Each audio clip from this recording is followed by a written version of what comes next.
So the project is entitled Sanctuary and Unity in Song, and it involves two special schools in Liverpool City region, one of which is Sandfield Park School and Altbridge School, which is in Knowsley.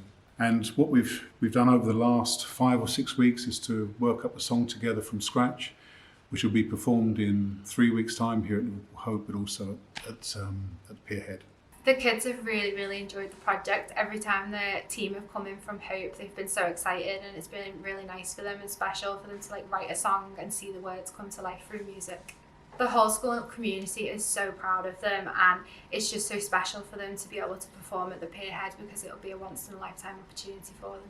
So we've been rehearsing now for about 3 weeks. Prior to me starting the rehearsals, the young people did some songwriting and talking about what themes the song's going to take on and what the song might sound like with Steve the composer.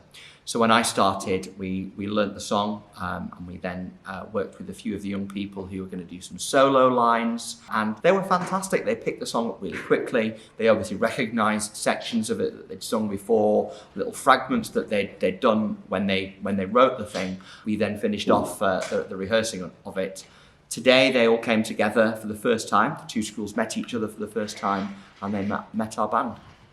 Again, I'm really pleased that Culture Liverpool has enabled these young people to come and perform at one of the most prestigious events that Liverpool has held in I don't know how long.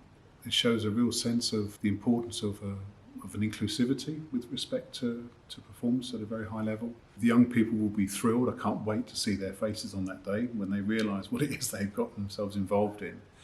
I can only hope that it's going to leave them with some very powerful memories.